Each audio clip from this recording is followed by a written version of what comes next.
Alô, alô pessoal, beleza? Vamos sair para mais uma aula hoje do canal Identificando Árvores e a aula de hoje vai ser sobre estruturas e características para identificação dendrológica. Eu já fiz uma primeira aula sobre isso, essa daqui vai ser um complemento e vamos finalizar para poder dar início aí à identificação das espécies arbóreas em si, tá bom? Família, gênero e espécie. Aí começarei por raízes. As raízes são muito importantes e também são um parâmetro aí para a gente conseguir identificar uma espécie arbórea. Eu tenho aqui essa primeira, que trata-se de uma raiz respiratória e também denominada aí por alguns de raízes escora ou suporte.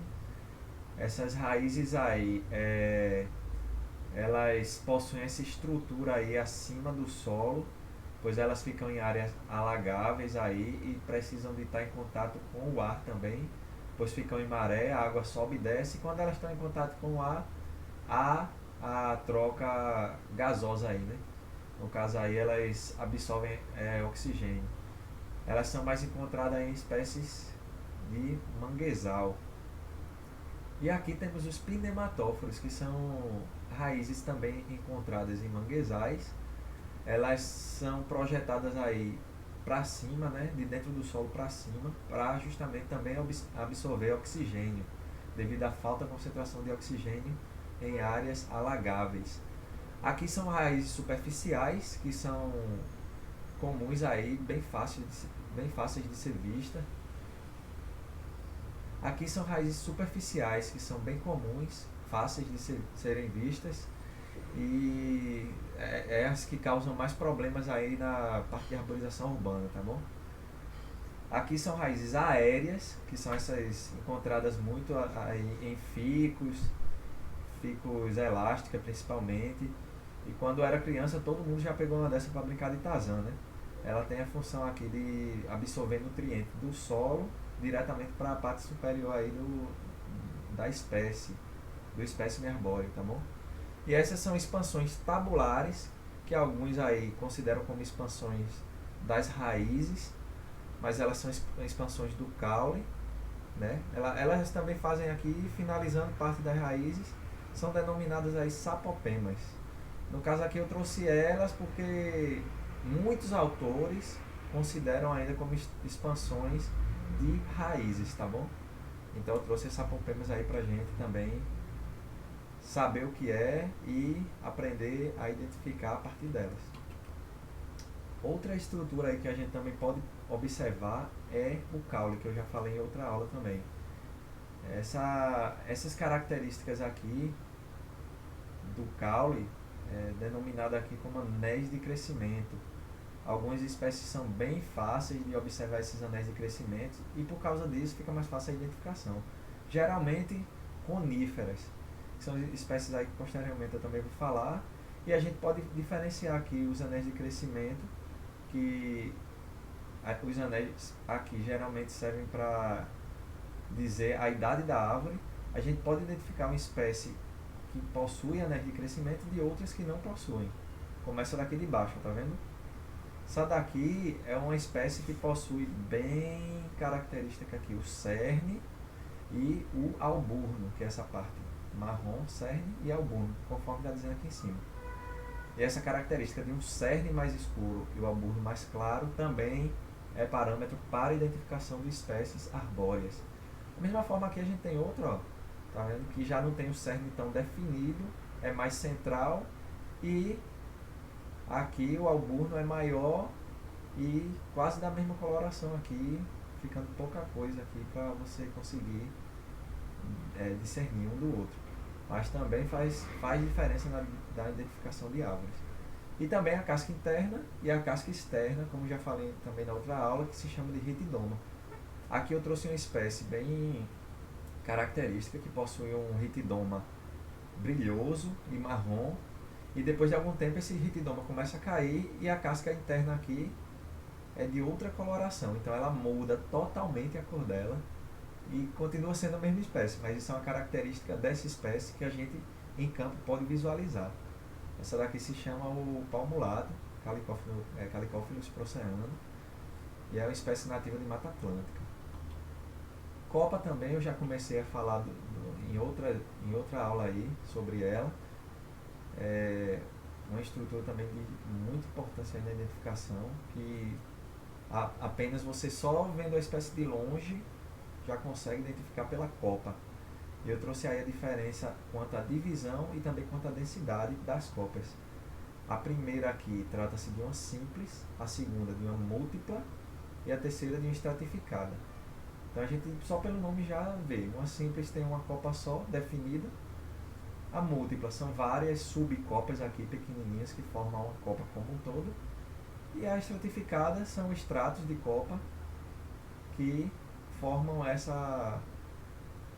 que dão esse formato aí característico, tá bom?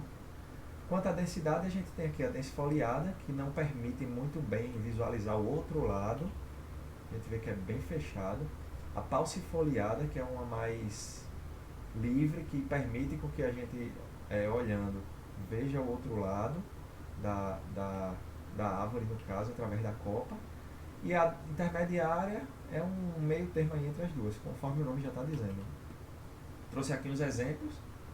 Uma simples e densifoliada, aqui já são as duas, ó. Simples e densifoliada.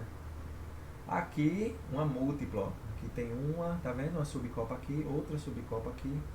Aqui a gente já vê outra, ó. Então ela vai formando um monte de copinhas, subcopas, né? Para formar uma copa grande. Uma copa só e definir uma copa múltipla. E aqui é estratificado, ó. Um extrato, outro extrato, outro extrato, outro extrato, tá vendo? Isso é uma estratificada. Aqui é uma espécie quanto à densidade paucifoliada, ou seja, você está vendo aqui que é tranquilo para ver o outro lado da copa. Ó, ela é bem rala. E essa daqui é uma intermediária, que já é o meio termo entre a densa e a paucifoliada. Tá vendo? Fica aqui bem aparente algumas partes, mas outras já são cobertas aí pelas folhas. Também vou falar sobre estruturas foliares ainda, porque eu falei na primeira aula, sendo que eu não trouxe todas. Aqui eu vou falar sobre as gemas extraflorais, que também são parâmetros aí encontradas em muitas famílias e bem características aí. Posteriormente também vou falar algumas famílias que a gente encontra, a importância. Espinho nas folhas aqui, ó. Essa daqui é uma jurubeba. Aqui, ó, bem característica aqui os espinhos na lâmina foliar. Pelos também são estruturas bem características e bem fáceis de serem observadas numa folha. E outra aqui é a heterofilia, que é a questão de em uma espécie só você encontrar folhas de formatos diferentes. Isso daí também pode ser característica para você definir e identificar uma espécie, né? Outras características que são encontradas também em folhas, mas não só nelas. No caso aqui o cheiro ou odor a gente pode encontrar na folha, mas também pode encontrar no tronco. Eu trouxe aqui um exemplo que é a Scinosterium bitifolia, que é a aroeira vermelha. Ela tem um cheiro bem característico da família, da Anacardiácea. Se você amassar a folha, você sente logo. Então, cheiro também caracteriza a planta. A rigidez da folha, que quando você amassa uma folha, você vê se ela é coriácea, se for muito dura ela quebra, ou se ela é membranosa, se você apertar ela não quebra, ela só amassa. O exudato, que é justamente esse que a gente denomina aí de uma forma leiga, né? O leite, que é uma característica de várias espécies, de várias famílias, e quando você quebra um galho ou bate no caule, você já vê logo. Quem já tirou uma manga aí sabe o que eu estou falando, né? Você tira a manga que arranca, sai logo aquele líquido branco, que é justamente o exudato. O pulvino, que é essa estrutura aqui, ó, está na base aqui da lâmina foliar. Esse pulvino também caracteriza várias espécies aí.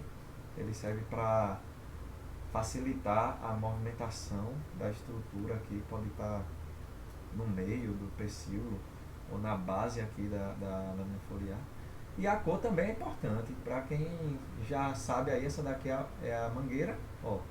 ela quando está nova fica com essa coloração meio avermelhada. E aqui é uma espécie com folha discolor, que ela tem uma folha clara de um lado e na parte da frente já é uma folha com a cor mais escura. Trata-se no caso da mesma folha, mas com duas colorações bem distintas, aí chama de folha discolor. E aqui eu também trago, já que eu falei sobre a diferença entre espinho e acúleo. Os espinhos, eles são modificações de ramos que surgem na região da axila das folhas. Ele chama modificações de ramos, mas pode ser também modificação foliar. Eu já expliquei também sobre isso em outras aulas. E os espinhos, eles possuem tecido vascular. Eles saem a partir do tecido. Não é como o acúleo, que sai da parte epidérmica. Como eu estou dizendo aqui também, ó. Diferem-se dos espinhos por não serem nem modificações de ramos, nem modificações de folhas. E a origem normalmente é epidérmica. Quando você vai quebrar um espinho, você sente já uma dificuldade em quebrar um espinho. Se você pegar uma de laranjeira, que é uma dessa daqui, você sente uma dificuldade em quebrar e tirar o espinho. Agora, quando você vai para uma roseira, que você vai empurrar, você vê que ele sai bem fácil. Então aí você já define e já se liga aí no que é um espinho e o que é um acúleo, tá bom? E outra também estrutura importante são os cotilédones, que a gente não pode confundir com folhas na identificação. Porque se você ver, por exemplo, uma mudinha, ó, pequenininha aqui, está nascendo, e você for identificar a partir da folha, e você confundir o cotilédone, que é essa estrutura aqui, ó, são as duas primeiras folhas que nascem ali da muda. É uma estrutura de proteção que posteriormente abre e sai o primeiro raminho aqui das folhas que vão caracterizar a planta. Esses cotilédones aqui a gente não leva em consideração para a identificação, porque veja só, aqui é uma espécie com folha composta. Olha o cotilédone. Se você fosse identificar aqui e confundisse o cotilédone com a folha, você ia pensar que era uma folha simples, e não é uma composta. Então é uma coisa que a gente, se for identificar a partir de mudas, não pode confundir. Pronto, e a partir desse mix aí de características que eu trouxe nessas duas aulas, a gente vai começar a identificação de famílias, gêneros e da espécie final, tá bom? No caso aí eu trouxe um exemplo da cajazeira, Spondias mumbim. Ela faz parte aí de um gênero chamado Spondias, que é esse gênero aqui, que é o mesmo gênero do umbu e da siriguela. Essas três espécies fazem parte do mesmo gênero, tá vendo? Agora, essa Spondias mumbim, as várias características que ela possui como espécie, define ela como essa daqui, especificamente. E essas três espécies fazem parte de um gênero, e esse gênero, junto com outros, fazem parte da família das anacardiáceas, que é a família da manga, do gênero Mangifera, que é a família do caju, né, anacárdio, e do gênero da aroeira vermelha aí, que é a Esquinus. Então, essa família de todas essas espécies aqui também é a mesma família do cajá, do umbu e da siriguela. Então a gente vai aprender a identificar a família e ir afunilando até chegar na espécie que a gente quer, beleza? E mais uma vez aí eu peço para se inscrever lá no meu perfil no Instagram, Identificando Árvores também, compartilhar, dar o like, se inscreve, ativa o sininho e vamos nos encontrar aí nas próximas aulas para começar a identificação arbórea, tá bom? Valeu pessoal, até a próxima.